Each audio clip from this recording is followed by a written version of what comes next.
एक छोटे से गांव में बलवंत नाम का आदमी रहता था। बलवंत बहुत अमीर था, लेकिन उसकी अभी शादी नहीं हुई थी और उसके माता पिता भी चल बसे थे। वह अकेला ही सारी संपत्ति का मालिक था। उसने सारे गांव वालों को कर्जदार बनाया हुआ था। गांव वाले उसका ब्याज दे देकर थक गए थे। बलवंत के घर में एक आदमी जिसका नाम हीरा था, वो सालों से काम करता आ रहा था। वह बलवंत से उम्र में बड़ा था और बलवंत भी बचपन से उसे अपने घर में काम करते हुए देखता आया था, इसलिए उस पर बहुत भरोसा भी करता था। एक साल गांव में अकाल पड़ जाता है। किसी के पास ब्याज के पैसे देने के लिए धन नहीं होता। तब हीरा बलवंत से कहता है, छोटे सरकार, मुझे आपसे ज़रूरी बात करनी है। छोटे सरकार, इस साल गांव में बहुत भयंकर अकाल पड़ा है। गांव में सभी बहुत परेशानी में हैं। किसी के पास ब्याज देने के लिए फूटी कौड़ी तक नहीं है। यहाँ तक कि उनके खाने के लाले पड़े हुए हैं। मेरी आपसे विनती है छोटे सरकार, इस साल आप गांव वालों का ब्याज माफ कर दीजिए। उन्हें इस साल के लिए छुट्टी दे दीजिए। बलवंत को हीरा की बात सुनकर गुस्सा आया। यह तुम क्या कह रहे हो हीरा?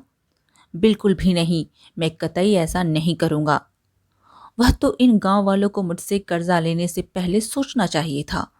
अब मैं उनके बारे में क्यों सोचूं? मैं किसी भी हालत में अपना ब्याज ना कम करूंगा और ना ही माफ करूंगा। वह चाहे भूखे क्यों ना मर जाएं, मुझे कोई फर्क नहीं पड़ता। और तुम्हें उन लोगों की तरफदारी करने के लिए मैंने यहाँ नहीं रखा है। जाओ और सबसे ब्याज की रकम वसूल करके आओ, वरना मैं तुम्हें काम से निकाल दूंगा। यह बात सुनकर हीरा बहुत डर जाता है और निराश होकर घर चला जाता है। हीरा को निराश देखकर उसकी पत्नी मालती ने कहा, आप बहुत परेशान दिख रहे हैं, क्या बात है? हीरा ने कहा, मालती, तुम तो जानती हो इस साल कितना भयंकर अकाल पड़ा हुआ है। इसका असर पूरे गांव वालों पर हुआ है। मैंने छोटे सरकार से इस साल ब्याज ना लेने को कहा तो उन्होंने साफ इनकार कर दिया और किसी भी हालत में अपना निर्णय बदलने के लिए तैयार नहीं है। मुझे समझ नहीं आता छोटे सरकार इतने कठोर दिल कैसे हो सकते हैं।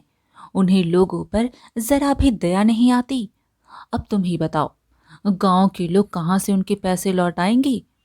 उन्होंने मुझे लोगों से ब्याज की रकम इकट्ठा करने के लिए कहा है। अगर मैं यह नहीं कर पाया तो उन्होंने मुझे नौकरी से निकालने की धमकी दी है। अब तुम ही बताओ, मैं करूं तो क्या करूं? मालती बोली, मुझे लगता है छोटी सरकार अकेले रहते हैं। उनके ना ही माँ बाप हैं और ना ही भाई बहन, इसलिए उनका दिल बहुत कठोर है। इसलिए उन्हें लोगों पर दया नहीं आती। उनके मन में दया की भावना है ही नहीं। अगर उनका कोई करीबी होता तो शायद उनके मन में दया की भावना होती, प्रेम की भावना रहती, लेकिन अकेले रहने के कारण वह ऐसे हैं। लेकिन मेरे पास एक तरकीब है। मुझे लगता है अगर उनकी शादी हो जाए तो शायद उनके मन में लोगों के प्रति दया आ जाएगी। कहीं ना कहीं उनका स्वभाव बदल जाएगा। और हाँ, उनकी शादी एक ऐसी लड़की से होनी चाहिए जो स्वभाव की बहुत अच्छी हो, दयालु हो, उनके जैसे कठोर दिल वाली ना हो। अगर ऐसी लड़की से उनकी शादी हो जाती है तो मुझे लगता है वह लड़की इनको पूरी तरह से बदल देगी। हीरा ने कहा, कहीं ना कहीं मालती तुम सही कह रही हो। छोटे सरकार का परिवार नहीं है ना, शायद इस वजह से वह ऐसे हैं। लेकिन मालती, हम ऐसी लड़की कहाँ से लाएं? मालती बोली, मेरी बात मानिए तो आप गांव के लोगों के बीच जाइए और उनसे यह बात कहिए। हमें हमारे गांव में से ही किसी लड़की को चुनना होगा, क्योंकि वह लड़की गरीब घर की और हमारे गांव की ही रही तो वह गांव वालों की समस्याओं को अच्छी तरह से समझ पाएगी और गांव वालों के हित में ही निर्णय करेगी। ऐसा करने से हमारे गांव का भी भला होगा और उस लड़की को एक बहुत ही अमीर घर की लड़की बनाकर छोटी सरकार के सामने भेजना होगा। पर छोटी सरकार को कानो कान खबर ना हो पाए कि वह लड़की हमारे ही गांव की गरीब घर की लड़की है, वरना वह शादी के लिए तैयार नहीं होंगे। हीरा ने कहा, मालती, यह तो बहुत जोखिम भरा काम है। अगर उन्हें पता चला तो? मालती बोली, नहीं पता चलेगा। यह सब हम गांव वालों की भलाई के लिए कर रहे हैं और सारे गांव वाले इसमें हमारा साथ जरूर देंगे। मुझे पूरा विश्वास है उन्हें किसी से पता नहीं चलेगा। हीरा बोला, ठीक है मालती, तुम कहती हो तो मैं अभी गांव वालों के पास जाकर इस बारे में बात करता हूँ। उसके बाद हीरा गांव वालों के बीच जाकर यह सारी बातें बताता है। गांव वाले इस बात के लिए तैयार हो जाते हैं। गांव वालों के मन में एक उम्मीद की किरण जाग उठती है। फिर गांव वालों में एक गरीब कुम्हार अपनी बेटी की शादी बलवंत से करने के लिए तैयार हो जाता है। कुम्हार की बेटी सुमन दिखने में काफी सुंदर खूबसूरत थी। फिर हीरा सुमन को अपने घर लेकर जाता है और उससे कहता है, देखो सुमन बेटी, तुम आज से अपना नाम भूल जाओ। तुम्हारा नाम अब सुमन नहीं रागिनी होगा। जब छोटे सरकार तुमसे नाम पूछेंगी तब तुम रागिनी बताना, और जब छोटे सरकार तुमसे पूछेंगे कि तुम कहाँ से आई हो तब तुम उन्हें बताना कि तुम 7 समुंदर पार रहती हो और तुम्हारे पिताजी बहुत अमीर हैं। उनकी कई बड़ी बड़ी जहाज है और तुम अपने परिवार के साथ घूमने के लिए जहाज में आई थी। तब तुम्हारा जहाज डूब गया, तुम्हारा पूरा परिवार की मृत्यु हो गई और तुम किसी तरह से बच गई और इस गांव में आ गई। ठीक है? सुमन ने कहा, आप जैसा कह रहे हो मैं ठीक वैसा ही कहूंगी। फिर एक दिन हीरा अपने साथ सुमन को ले जाता है।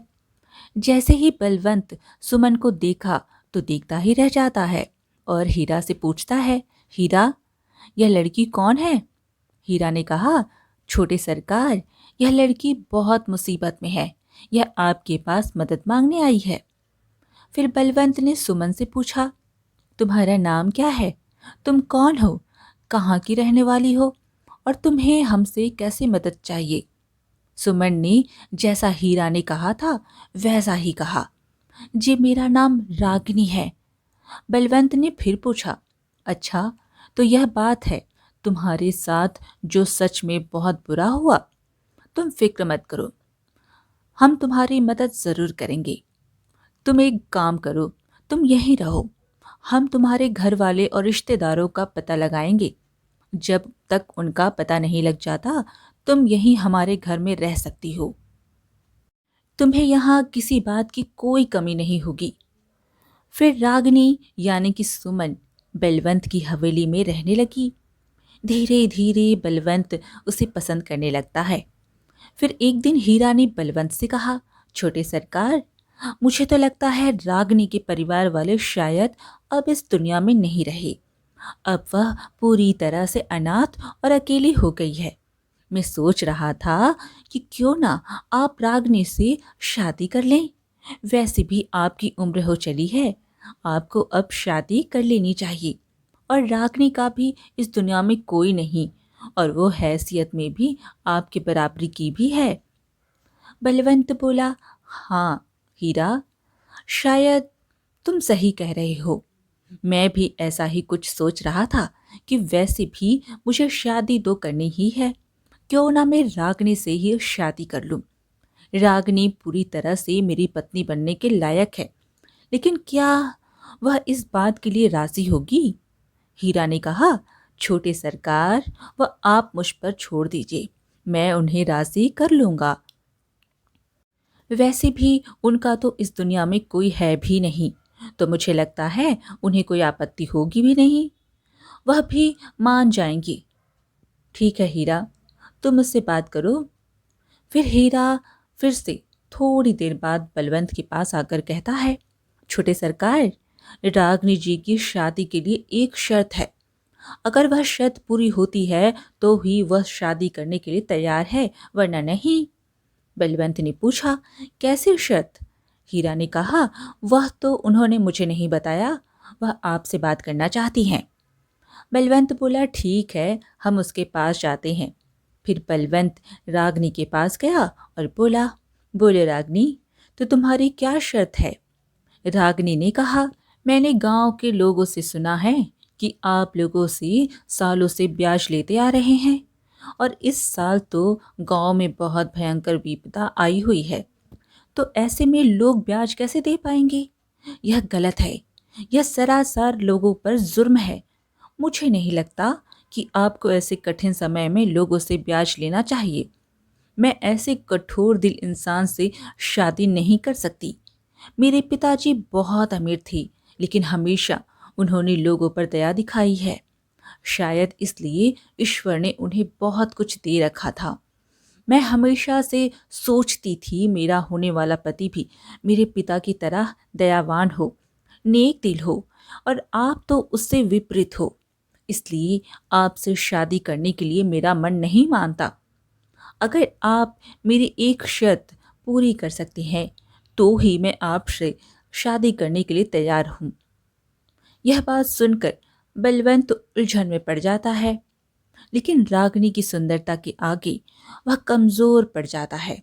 उसे किसी भी तरह रागिनी से शादी करनी होती है, इसलिए ना चाहते हुए भी वह रागिनी के शर्त को मान लेता है। फिर दोनों की शादी हो जाती है। हीरा और सारा गांव बहुत खुश हो जाता है। दिन बीतते चले जाते हैं। एक दिन दूसरे गांव में एक महल जैसा घर का सौदा हो रहा था।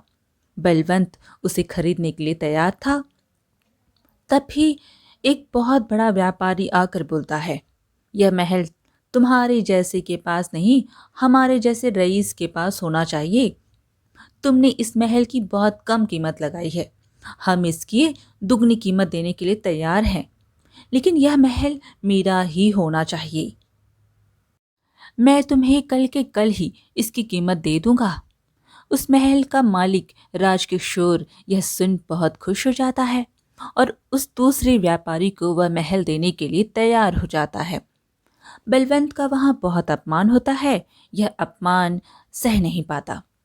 वह गुस्से से वहां से चला जाता है और घर जाकर सोचता है, उस आदमी की वजह से मुझे सबके सामने जलील होना पड़ा।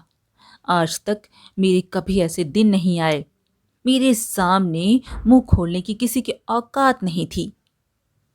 मेरे जितना रईस आदमी आसपास के कई गांव में नहीं था, लेकिन आज मेरे पास इतना धन नहीं है। यह सब कुछ रागनी की शर्त की वजह से हुआ है। मैंने गांव वालों को ब्याज माफ कर दिया। आज मेरे पास पैसों की कमी है, वरना आज मेरे पास इतना धन होता कि वह महल मैं ही खरीदता। वो व्यापारी अपने आप को बहुत रईस समझता है ना। बहुत इतरा रहा था कि उसके पास बहुत पैसे हैं। मैं भी देखता हूँ वह कल को महल कैसे खरीदता है। वह महल तो मैं ही खरीदूंगा। उसका घमंड ना उतारा तो मेरा नाम भी बलवंत नहीं। बलवंत बहुत गुस्से में होता है।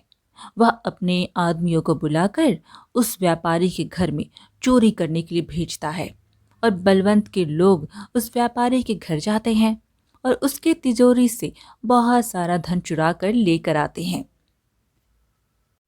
बलवंत यह देखकर बहुत खुश हो जाता है। अब मैं देखता हूँ कि कल वह महल के लिए पैसे कहाँ से देता है। दूसरे वो रईस व्यापारी जब तिजोरी खोला तो चौंक गया। हे भगवान, यह क्या हो गया? हमारी घर चोरी हुई तो हुई कैसे? मैं तो बर्बाद हो गया।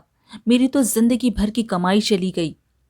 वह व्यापारी निराश होकर उस महल के मालिक राजकिशोर के पास जाकर बोलता है, मुझे माफ करना, लेकिन मैं यह महल नहीं खरीद पाऊंगा। दरअसल मेरे घर पर बहुत बड़ी चोरी हो गई है। मैं तुम्हें इस महल की कीमत नहीं दे पाऊंगा। तभी वहां पर बलवंत आकर बोला, यह सब तो बहाने हैं। तुम्हारी हैसियत ही नहीं है कि तुम वह महल खरीद पाओ। कल तो बहुत बातें बना रहे थे, कि तुम बहुत बड़े रईस हो, तुम्हारे पास बहुत पैसे हैं, अब क्या हो गया? इसलिए कहते हैं, इतना घमंड करना ठीक नहीं, क्योंकि ऊपर वाले की लाठी पड़ती है ना, तो उसकी आवाज नहीं आती, लेकिन बहुत जोर का लगता है, जो तुम्हें लगा है। तुमने कल मेरा अपमान किया था ना, शायद इसलिए ऊपर वाले ने आज तुम्हारे मुंह पर यह तमाचा मारा है। अब तुम्हारी औकात तो मेरे सामने खड़े होने की भी नहीं है। तो तुम क्या यह महल खरीद पाओगे? यह महल तो अब मेरा ही होगा। वह व्यापारी चुपचाप बिना कुछ बोले वहां से चला जाता है। ऐसे ही कुछ दिन बीत जाते हैं। रागनी को एक बेटी पैदा होती है। बलवंत बहुत खुश हो जाता है और खुशी खुशी रहने लगता है। इधर व्यापारी के पास एक आदमी आकर बोलता है, सेठ जी, उस दिन मैंने बलवंत के लोगों को आपके घर की तरफ आते हुए देखा था। मुझे लगता है शायद उन्होंने ही आपके घर चोरी की है। यह बात सुन व्यापारी को बहुत गुस्सा आता है और फिर वह अपने आदमियों को बलवंत के बारे में पता लगाने के लिए कहता है। और उसके आदमी कुछ दिन बलवंत के गांव में सब्जी वाला बनकर जाते हैं और लोगों से मेल जोल बढ़ाते हैं और गांव के लोगों से उन्हें सुमन यानी कि रागनी के बारे में पता चलता है। ये सारी बातें व्यापारी को पता चलती है। फिर एक दिन बलवंत कहीं बाहर गया होता है, तभी उसे एक साधु बाबा मिलते हैं और वह उसे कहते हैं, तुम्हारे साथ बहुत बड़ा धोखा हुआ है और तुम उस धोखे के साथ जी रहे हो। तुम्हारा भविष्य बहुत संकट में है, तुम बहुत जल्द बर्बाद हो जाओगे। बलवंत बोला, बाबा, यह आप क्या कह रहे हैं? मेरे साथ धोखा किसने किया और कौन सा धोखा? साधु बाबा बोले, सुनोगे तो तुम्हें अपने कानों पर भरोसा नहीं होगा, तुम्हारे पैरों तले जमीन खिसक जाएगी। बलवंत ने कहा, बताइए ना बाबा, क्या बात है, किसने मेरे साथ धोखा किया है? साधु बाबा ने कहा, तुम्हारे घर में जो लड़की है वही एक धोखा है। उसने तुम्हारे साथ बहुत बड़ा धोखा किया है। और तो और तुम्हारा सबसे करीबी सेवक हीरा, धोखे की शुरुआत तो उसने ही की है। वही उस लड़की को तुम्हारे घर लाया है। वह लड़की तुम्हारे गांव की ही एक गरीब कुम्हार की बेटी सुमन है, जो तुम्हारे घर पर रागनी बनकर रह रही है। गांव वाले और हीरा ने मिलकर तुम्हारे साथ बहुत बड़ा धोखा किया है। सभी मिलकर तुम्हारे धन संपत्ति तुमसे हासिल कर लेना चाहते हैं। बलवंत यह सब सुनकर उसके होश उड़ गया। नहीं, यह झूठ है, यह सब झूठ है, यह नहीं हो सकता, मैं नहीं मान सकता। साधु बाबा बोले, अगर तुम्हें यह सब झूठ लग रहा है तो जाओ उस कुम्हार के घर, जिसकी बेटी तुम्हारे घर में तुम्हारी पत्नी बनकर रह रही है। दूध का दूध और पानी का पानी हो जाएगा। अब बलवंत उलझन में पड़ जाता है। उसे कहीं ना कहीं बाबा की बातों पर यकीन होने लगता है और वह कुम्हार के घर जाता है। कुम्हार जैसे ही बलवंत को अपने घर में देखा, वो बहुत डर जाता है। बलवंत गुस्से से उससे कहता है, तुम्हारी बेटी सुमन कहाँ है?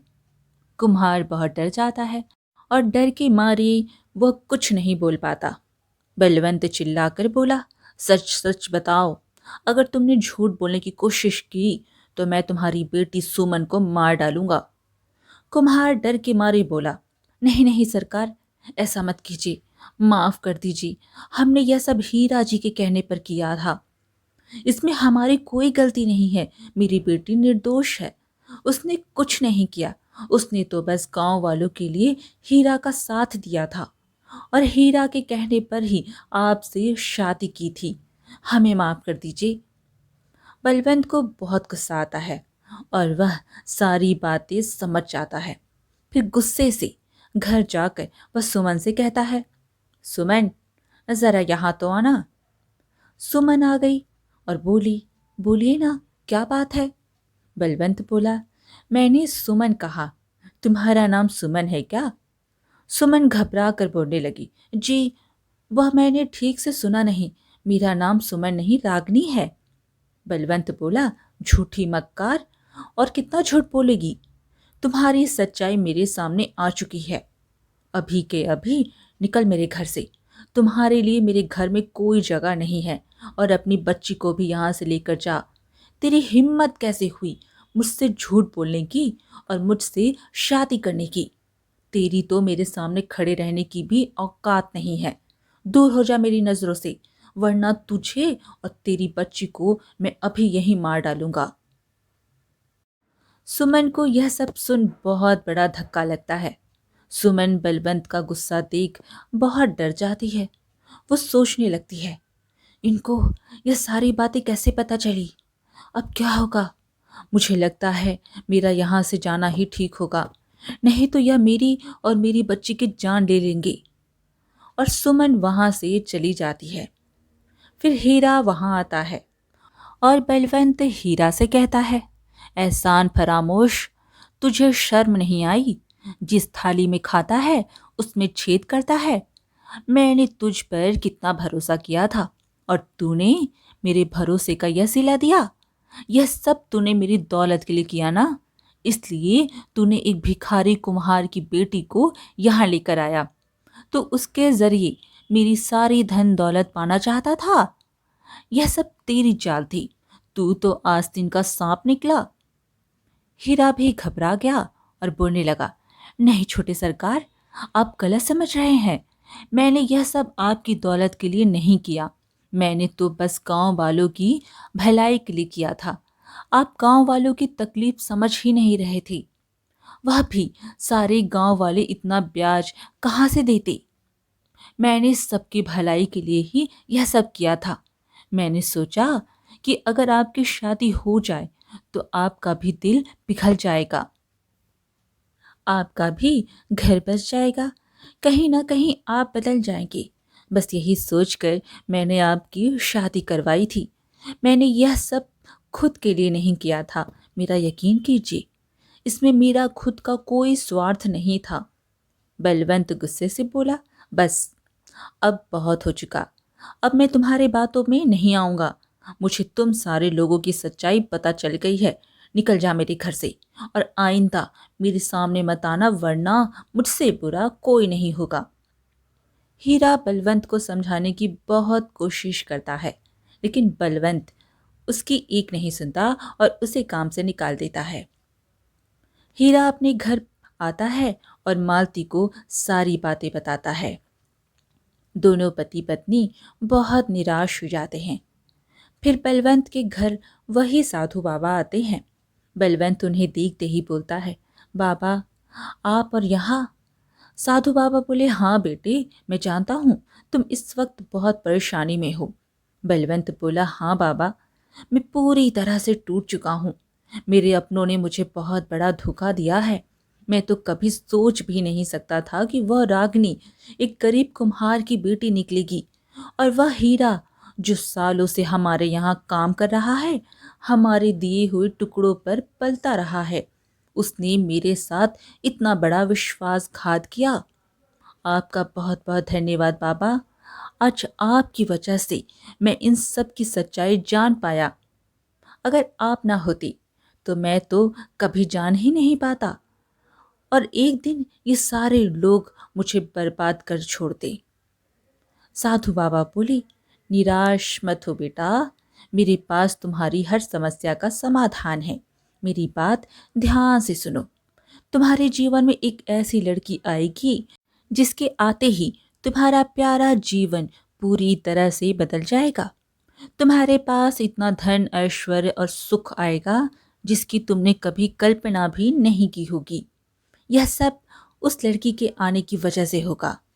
वह लड़की तुम्हारे लिए बहुत भाग्यशाली होगी। तुम इस लड़की से विवाह करना, तुम्हें जीवन में कभी कोई हरा नहीं पाएगा।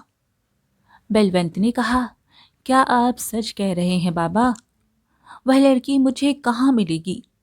कब मेरे जीवन में आएगी? साधु बाबा बोले, कल सुबह होते ही तुम तालाब के पास जाना। वहां सर्वप्रथम तुम्हें जो लड़की दिखाई देगी वही तुम्हारी जीवन संगनी बनेगी। तुम कुछ भी करना, लेकिन उस लड़की से शादी करना। उसके आते ही तुम्हारा जीवन पूरी तरह से बदल जाएगा। बलवंत ने कहा, ठीक है बाबा, मैं ऐसा ही करूँगा। आपका बहुत बहुत धन्यवाद। फिर दूसरी दिन सुबह बलवंत तालाब पर जाता है तो उसे सचमुच एक लड़की दिखाई देती है। बलवंत उससे जाकर पूछता है, तुम कौन हो? कहाँ की रहने वाली हो? और तुम इतनी सुबह यहाँ? वो लड़की बोली, मैं एक अनाथ हूँ। इस दुनिया में कोई नहीं है। मैं बहुत परेशानी में हूँ। मेरे रहने का भी कोई ठिकाना नहीं है। बलवंत बोला, तुम चिंता मत करो, तुम मेरे साथ मेरे घर चलो। यहाँ ऐसे अकेले रहना ठीक बात नहीं है। तुम्हारे साथ कभी भी कुछ भी हो सकता है। मैं तुम्हारे भले के लिए ही कह रहा हूँ। मेरे साथ चलो। वह लड़की बलवंत के साथ बलवंत के घर आ जाती है। बलवंत उसे बोला, तुम यहाँ आराम से रहो, तुम्हें कोई परेशानी नहीं होगी। किसी चीज़ की ज़रूरत हो तो मुझे बता देना। तुम थोड़ा आराम कर लो। उस लड़की ने कहा, आपका बहुत बहुत धन्यवाद। बलवंत अपने कमरे में जाकर सोचता है, अगर मैं इसे आज ही शादी की बात करूं तो अजीब लगेगा। एक काम करता हूं, थोड़े दिन इंतज़ार कर लेता हूं, उसके बाद ही शादी की बात करूंगा। कुछ दिन ऐसे ही गुजर जाते हैं। फिर एक रात वह लड़की बलवंत की तिजोरी का सारा धन लेकर आधी रात को वहां से भाग जाती है। तभी हीरा उस साधु बाबा और एक लड़की को वहां से भागते हुए देखता है। हीरा उनका पीछा करता है। वह साधु बाबा और वह लड़की उस व्यापारी के पास जाकर कहते हैं, हमने आपका काम कर दिया है। आपका सारा धन अब आपके पास वापस आ चुका है। व्यापारी बहुत खुश होता है। शाबाश, तुम दोनों ने बहुत बढ़िया काम किया है। अब उस बलवंत को अच्छा सबक मिला होगा। हीरा सारी बात समझ जाता है कि इन दोनों ने मिलकर बलवंत को फंसाया है। दूसरे दिन सुबह बलवंत पूरे घर में उस लड़की को ढूंढता है। उसे वह लड़की कहीं नहीं मिलती। फिर बलवंत की नज़र तिजोरी पर पड़ती है। यह देख बलवंत को बहुत बड़ा झटका लगता है। तभी वहां हीरा आकर बलवंत को सारी बातें बताता है। बलवंत को यह सारी बातें सुनकर बहुत बड़ा धक्का लगता है। हीरा बलवंत को समझाते हुए कहता है, छोटे सरकार, मैंने तो गांव वालों की भलाई के लिए यह सब किया था। इसमें मेरा खुद का कोई स्वार्थ नहीं था और ना ही सुमन का इसमें कोई स्वार्थ था। अगर ऐसा होता तो सुमन कब की आपके पैसे लेकर यहाँ से भाग जाती। उसे तो कई मौके मिले थे, लेकिन उसने ऐसा कुछ नहीं किया। उसने तो पूरी निष्ठा से आपकी पत्नी होने का धर्म निभाया है। आप जरा सोच कर देखिए, गांव वाले बहुत परेशानी में थी। इस अकाल में उनके घर में खाने पीने तक दाना नहीं था। वह आपका कर्ज कहाँ से लौटाती, और आप किसी की बात मानने के लिए तैयार ही नहीं थे। ऐसे में हम क्या करते? इसलिए हमें झूठ बोलना पड़ा। बलवंत अब शांत हो चुका था। वो धीमी स्वर में बोला, हीरा, तुम अभी यहाँ से जाओ, मुझे अकेला छोड़ दो। हीरा वहां से चला जाता है। बलवंत बहुत निराश होकर बैठा होता है। कुछ दिन ऐसे ही गुजर जाते हैं। बलवंत को अब अपनी गलती का एहसास होने लगता है। वो खुद से कहता है, मुझे लगता है हीरा सही कह रहा था। मैं बहुत गलत था। मैंने लोगों पर बहुत जुल्म किए हैं, कभी उन्हें समझने की कोशिश नहीं की। मैंने सुमन के साथ भी बहुत गलत किया है। मैं बहुत बुरा हूँ। मुझे यह सब नहीं करना चाहिए था। यह सब मेरे ही किए की सज़ा मुझे मिली है। अगर मैं उस दिन उस व्यापारी के घर में चोरी ना करवाता तो आज मेरे घर पर वह चोरी ना करता। मैंने उसके साथ भी गलत किया है, इसलिए शायद मैं आज अकेला रह गया हूँ। मेरे साथ कोई नहीं है। बलवंत बहुत निराश रहने लगता है। फिर एक दिन वह सुमन को लेने उसके घर जाता है और उसके पिताजी से माफ़ी मांगता है और सुमन को अपने घर वापस लेकर आता है और हीरा को भी नौकरी पर वापस रख लेता है। और पूरे गांव वालों के प्रति उसका नज़रिया और बर्ताव पूरी तरह से बदल जाता है। वो अब गरीबों की मदद करने लगता है। आज की कहानी यहीं पर समाप्त हुई। फिर मिलेंगे एक और कहानी के साथ। कहानी पसंद आए तो कमेंट में हरे कृष्णा ज़रूर लिखें और चैनल को सब्सक्राइब करना बिल्कुल ना भूलें। धन्यवाद।